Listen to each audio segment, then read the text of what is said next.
ನಮಸ್ಕಾರ, ಗ್ಯಾರಂಟಿ ನ್ಯೂಸ್ನ ಎಕ್ಸ್ಪ್ಲೇನರ್ಗೆ ಸ್ವಾಗತ. ನಾನು ಉಲ್ಲಾಸ್ ಸ್ಕಿರ್ವಾಸೆ.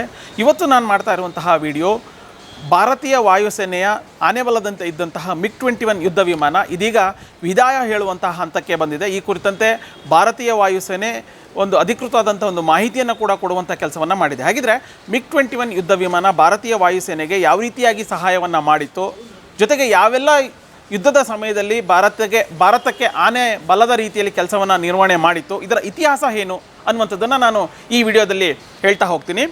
ಭಾರತೀಯ ವಾಯುಸೇನೆಗೆ ಒಂದು ರೀತಿ ಆನೆ ಬಲ ಅಂತಂದರೆ ಮೊದಲು ನೆನಪಾಗೋದು MiG-21 ಯುದ್ಧ ವಿಮಾನ. 1963ರಲ್ಲಿ ಮೊದಲ ಬಾರಿಗೆ ಭಾರತೀಯ ವಾಯುಸೇನೆಗೆ ಸೇರ್ಪಡೆಯಾದಂತಹ ಈ ಒಂದು ಯುದ್ಧ ವಿಮಾನ ಸುದೀರ್ಘವಾಗಿ ಅಂದರೆ 62 ವರ್ಷಗಳ ಕಾಲ ಭಾರತೀಯ ವಾಯುಸೇನೆಗೆ ಒಂದು ರೀತಿ ಆನೆ ಬಲದ ರೀತಿಯಲ್ಲಿ ಕೆಲಸವನ್ನು ನಿರ್ವಹಣೆ ಮಾಡಿದೆ. ಭಾರತ ಶತ್ರು ರಾಷ್ಟ್ರಗಳ ಮೇಲೆ ನಡೆಸಿದಂತಹ ಪ್ರಮುಖವಾದಂತಹ ಯುದ್ಧದ ಸಂದರ್ಭದಲ್ಲೂ ಕೂಡ ಈ ಒಂದು MiG-21 ಯುದ್ಧ ವಿಮಾನ ಭಾರತದ ಪರವಾಗಿ ಕೆಲಸವನ್ನು ನಿರ್ವಹಣೆ ಮಾಡಿದೆ.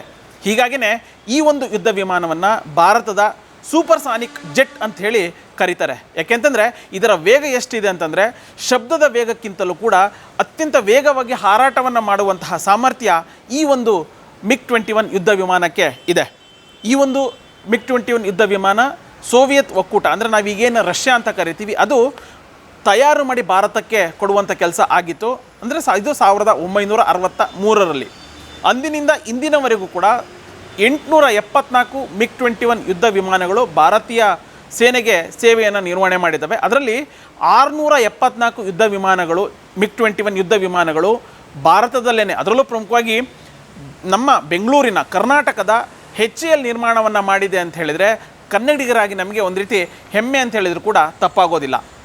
ಕಾಲಕ್ಕೆ ತಕ್ಕಂತೆ ಈ ಒಂದು ಯುದ್ಧ ವಿಮಾನ ತನ್ನ ಅಪ್ಗ್ರೇಡೇಷನನ್ನು ಮಾಡಬೇಕಾಗಿತ್ತು. ಆದರೆ ಎಲ್ಲೋ ಒಂದು ಕಡೆ ಅದನ್ನು ಅಪ್ಗ್ರೇಡೇಷನ್ ಮಾಡುವಂತಹ ವಿಚಾರದಲ್ಲಿ ಭಾರತೀಯ ವಾಯುಸೇನೆ ಸ್ವಲ್ಪ ಹಿಂದೆಟನ್ನು ಹಾಕ್ತು ಅನ್ನುವಂಥ ಒಂದು ಬೇಸರ ಒಂದಷ್ಟು ತಜ್ಞರಲ್ಲಿ ಇರುವಂಥದ್ದು. ಯಾಕೆಂತಂದರೆ ಮೂಲಗಳ ಪ್ರಕಾರ 2000 ಇಸ್ವಿಯಲ್ಲಿ MiG-21 ಅಪ್ಗ್ರೇಡೆಡ್ ವರ್ಷನನ್ನು ಭಾರತೀಯ ವಾಯುಸೇನೆಗೆ ಅಪ್ಗ್ರೇಡ್ ಆದಂತಹ MiG-21 ಯುದ್ಧ ವಿಮಾನವನ್ನು ಸೇರ್ಪಡೆ ಮಾಡಲಾಯಿತು. ಅದಾದ ನಂತರ ಬಹುತೇಕ ಏನು ಅಪ್ಗ್ರೇಡ್ ಆಗಬೇಕಾಗಿತ್ತು ಅಂದರೆ ಟೆಕ್ನಾಲಜಿ ಅಂಥದ್ದಾಗಿರ್ಬೋದು ಅಥವಾ ಅದರ ಹಾರಾಟದ ಸಾಮರ್ಥ್ಯ ಮಾಡುವಂಥದ್ದಾಗಿರ್ಬೋದು, ಇವೆಲ್ಲವನ್ನು ಕೂಡ ಅಪ್ಗ್ರೇಡ್ ಮಾಡಬೇಕಾಗಿತ್ತು. ಆದರೆ ಎಲ್ಲೋ ಒಂದು ಕಡೆ ಅದನ್ನು ಅಪ್ಗ್ರೇಡ್ ಮಾಡುವಂತಹ ವಿಚಾರದಲ್ಲಿ ಸ್ವಲ್ಪ ಹಿನ್ನಡೆ ಆಯಿತು ಅನ್ನುವಂತಹ ಒಂದು ಬೇಸರ ಭಾರತೀಯರಿಗೆ ಇರುವಂಥದ್ದು.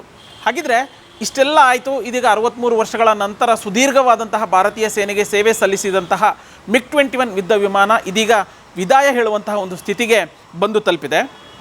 ಹಾಗಿದ್ರೆ MiG-21 ಯುದ್ಧ ವಿಮಾನ ಭಾರತೀಯ ಯಾವ ಹೋರಾಟದಲ್ಲಿ ಅಥವಾ ಯುದ್ಧದಲ್ಲಿ ಭಾರತಕ್ಕೆ ನೆರೆಯಾಗಿದೆ, ಭಾರತದ ಪರವಾಗಿ ಯುದ್ಧವನ್ನು ಮಾಡಿದೆ ಅನ್ನುವಂಥದ್ದನ್ನು ನಾವು ನೋಡ್ತಾ ಹೋಗೋದಾದರೆ 1965ರಲ್ಲಿ ಅಂದರೆ 63ರಲ್ಲಿ ಭಾರತೀಯ ವಾಯುಸೇನೆಗೆ ಸೇರ್ಪಡೆ ಆಗುತ್ತೆ. ಅದಾಗಿ 2 ವರ್ಷಗಳಲ್ಲಿ ಮೊದಲ ಬಾರಿಗೆ ಪಾಕಿಸ್ತಾನದ ಮೇಲೆ ಯುದ್ಧವನ್ನು ಮಾಡುತ್ತೆ ಭಾರತ. ಆ ಒಂದು ಸಂದರ್ಭದಲ್ಲಿ MiG-21 ಯುದ್ಧ ವಿಮಾನವನ್ನು ಬಳಕೆ ಮಾಡುವಂಥ ಕೆಲಸಕ್ಕೆ ಭಾರತೀಯ ವಾಯುಸೇನೆ ಮುಂದಾಗುತ್ತೆ.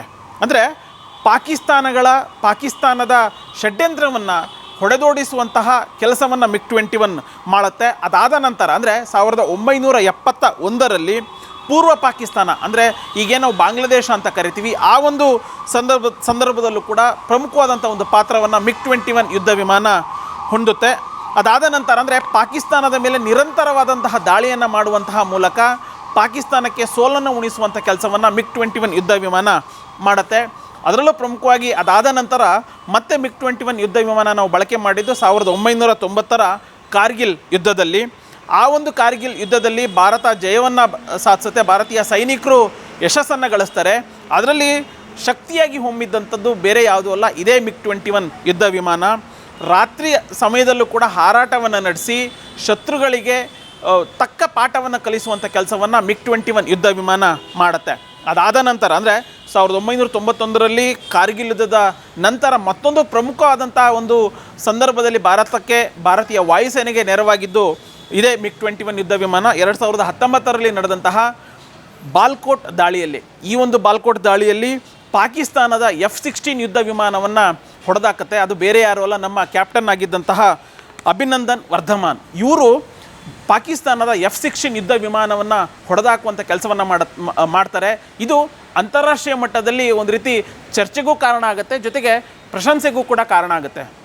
ಯಾಕೆಂತಂದರೆ 2000 ನಂತರ ಈ ಒಂದು MiG-21 ಯುದ್ಧ ವಿಮಾನವನ್ನು ಅದರ ತಂತ್ರಜ್ಞಾನದಲ್ಲಿ ಬದಲಾವಣೆ ಮಾಡುವಂಥ ಕೆಲಸ ಆಗಿರಲಿಲ್ಲ.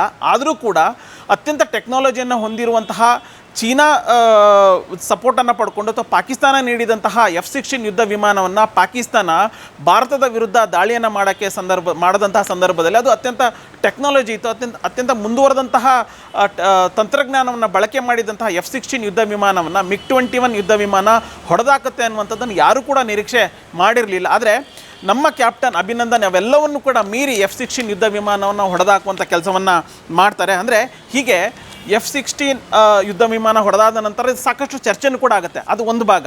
ಇದೀಗ ವಿದಾಯ F-16 ಯುದ್ಧ MiG-21 ಯುದ್ಧ ವಿಮಾನ ಇದೀಗ ವಿದಾಯ ಹೇಳುವಂಥ ಹಂತಕ್ಕೆ ಬಂದು ತಲುಪಿದೆ. ಸೊ ಭಾರತೀಯ ಅನೇಕ ಐತಿಹಾಸಿಕ ಜಯಗಳಲ್ಲಿ MiG-21 ಯುದ್ಧ ವಿಮಾನ ಪ್ರಮುಖವಾದಂಥ ಒಂದು ಆನೆಬಲದ ರೀತಿಯಲ್ಲಿ ಕೆಲಸವನ್ನು ನಿರ್ವಹಣೆ ಮಾಡಿದೆ. ಅಂದರೆ ಇದು ಭಾರತೀಯ 6 ವಾಯುಪಡೆಯ ಮುಖ್ಯಸ್ಥರನ್ನು ಕಂಡಂತಹ, ಅಂದರೆ ಅವರ ಗರಡಿಯಲ್ಲಿ ಬಹುತೇಕ ಯುದ್ಧದ ಸಾರಥ್ಯವನ್ನು ವಹಿಸಿರುವಂತಹ ಖ್ಯಾತಿಗೂ ಕೂಡ MiG-21 ಪಾತ್ರ ಆಗಿರುವಂಥದ್ದು. ಅಷ್ಟೇ ಅಲ್ಲ, ನಾನು ಇನ್ನೊಂದು ಪ್ರಮುಖವಾದಂಥ MiG-21 ಬಗ್ಗೆ ಹೇಳಬೇಕು ಅಂತಂದರೆ ಇರಾಕ್ನಂತಹ ದೇಶಗಳ ಪೈಲಟ್ಗಳಿಗೂ ಕೂಡ ತರಬೇತಿಯನ್ನು ಕೊಟ್ಟಂತಹ ಖ್ಯಾತಿಗೆ MiG-21 ಯುದ್ಧ ವಿಮಾನ ಪಾತ್ರ ಆಗಿರುವಂಥದ್ದು. ಇದೀಗ ಆ ಒಂದು ಯುದ್ಧ ವಿಮಾನ ಇತಿಹಾಸದ ಪುಟ ಸೇರ್ತಾ ಇದೆ. ನೆಕ್ಸ್ಟ್ ಏನು MiG-21 ಆದ ನಂತರ ಮತ್ತೆ ಅದರ ಸ್ಥಾನವನ್ನು ತುಂಬುವಂತಹ ಮತ್ತೊಂದು ಯುದ್ಧ ವಿಮಾನ ಯಾವುದು ಅನ್ನುವಂಥ ಒಂದು ಚರ್ಚೆ ಹುಟ್ಟಾಗ್ತಾ ಇದೆ. ಆದರೆ ಭಾರತೀಯ ವಾಯುಸೇನೆ ಹೇಳ್ತಾ ಇರುವಂಥದ್ದು ಅದಕ್ಕೆ ಯಾರೂ ಕೂಡ ಆತಂಕ ಪಡುವಂಥ ಅಗತ್ಯ ಇಲ್ಲ.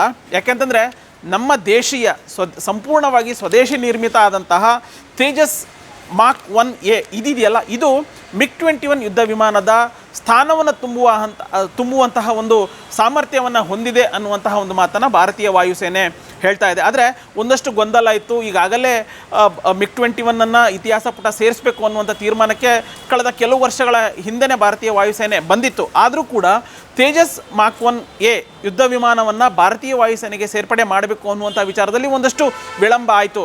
ಅದರ ಇಂಜಿನನ್ನು ಬೇರೆ ದೇಶದಿಂದ ತರಿಸ್ಕೊಳ್ಬೇಕಾಗಿತ್ತು, ಅದು ವಿಳಂಬ ಆಯಿತು. ಅದಾದ ನಂತರ ಅದರ ಪ್ರಾಮಾಣಿಕತೆ, ಅದರ ಸಾಮರ್ಥ್ಯವನ್ನು ತಿಳಿಯುವಂಥ ಕೆಲಸ ಆಗಬೇಕಾಗಿತ್ತು. ಅಂದರೆ ಅದರ ಪರೀಕ್ಷೆಯನ್ನು ಕೂಡ ಮಾಡಬೇಕಾಗಿತ್ತು. ಅದರಲ್ಲಿ ಸ್ವಲ್ಪ ವಿಳಂಬ ಆಗಿದ್ದರಿಂದ ಇದೀಗ ಇನ್ನು ಮುಂದಿನ 2-3 ವರ್ಷಗಳಲ್ಲಿ MiG-21 ಸ್ಥಾನವನ್ನು ತುಂಬಲಿಕ್ಕೆ ತೇಜಸ್ ಮಾರ್ಕ್ 1A ಅಥವಾ ತೇಜಸ್ ಮಾರ್ಕ್ 1A ಇದೆಯಲ್ಲ, ಇದು ಆ ಒಂದು ಸ್ಥಾನವನ್ನು ತುಂಬುತ್ತೆ ಅನ್ನುವಂಥ ಒಂದು ನಿರೀಕ್ಷೆಯನ್ನು ಇಟ್ಕೊಳ್ಳಲಾಗಿದೆ.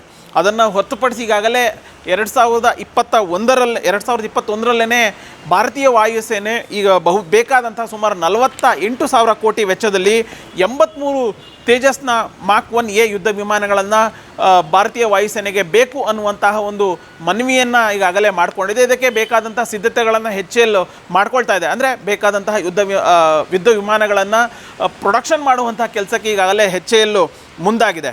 ಯಾಕೆಂತಂದರೆ ನಮಗೆ ಅತ್ಯಂತ ಅಪಾಯ ಏನು ಅಂತಂದರೆ ನೆರೆಯ ಪಾಕಿಸ್ತಾನ ಈಗಾಗಲೇ 2025ಕ್ಕೆ ತನ್ನ ಬಳಿ ಇರುವಂಥದ್ದು J-35 ಫೈಟರ್ ಜೆಟ್ ಇದೆಯಲ್ಲ, ಇದನ್ನು ಈಗಾಗಲೇ ತನ್ನ ಬಳಿ ಇಟ್ಕೊಂಡಿರುವಂಥದ್ದು. ಅಂದರೆ ಚೀನಾದಿಂದ ತರಿಸ್ಕೊಂಡಿದ್ದಂತಹ J-35 ಫೈಟರ್ ಜೆಟ್ಗಳನ್ನು ಈಗಾಗಲೇ ಪಾಕಿಸ್ತಾನ ಇಟ್ಕೊಂಡಿದೆ. ಯಾವಾಗ ಬೇಕಾದರೂ ನಮ್ಮ ಮೇಲೆ ಕತ್ತಿಯನ್ನು ಮಸಿಬೋದು, ಅದು ನಮ್ಮ ಮೇಲೆ ಯುದ್ಧವನ್ನು ಮಾಡ್ಬೋದು ಅನ್ನುವಂತಹ ಆತಂಕ ಇರುವಂಥದ್ದು. ಜೊತೆಗೆ ಈಗಾಗಲೇ ಚೀನಾದಿಂದಲೂ ಕೂಡ ಬೇಕಾದಂಥ ಇನ್ನಷ್ಟು 97 ಜೆಟ್ಗಳನ್ನು ಆರ್ಡರ್ ಮಾಡುವಂಥ ಕೆಲಸಕ್ಕೂ ಕೂಡ ಪಾಕಿಸ್ತಾನ ಮುಂದಾಗಿದೆ. ಇದೆಲ್ಲದೂ ಒಂದು ಕಡೆ ಆದರೆ ಮತ್ತೊಂದು ಕಡೆಗಳಲ್ಲಿ ಭಾರತದ ಪರವಾಗಿ ಈಗಾಗಲೇ ತೇಜಸ್ ಇದೆ, ಸುಖೋ ಇದೆ, ರಫೇಲ್ ಇದೆ, ಮಿರಾಜ್ 2000 ಇದೆ. ಇವೆಲ್ಲದರ ನಡುವೆ ಇದೀಗ ಮತ್ತಷ್ಟು ಯುದ್ಧ ವಿಮಾನಗಳನ್ನು, ಅಂದರೆ MiG-21 ಸ್ಥಾನವನ್ನು ತುಂಬುವಂತಹ, ಅದರ ಸಾಮರ್ಥ್ಯವನ್ನು ತುಂಬುವಂತಹ, ಅದಕ್ಕೆ ಸಾಮರ್ಥ್ಯಕ್ಕೆ ತಕ್ಕಂತೆ ಹಾರಾಟವನ್ನು ನಡೆಸುವಂತಹ ಯುದ್ಧ ವಿಮಾನಗಳನ್ನು ಅಥವಾ ಫೈಟರ್ ಜೆಟ್ಗಳನ್ನು ಖರೀದಿ ಮಾಡುವಂಥ ಕೆಲಸಕ್ಕೆ ಈಗ ಭಾರತೀಯ ವಾಯುಸೇನೆ ಮುಂದಾಗಿರುವಂಥದ್ದು.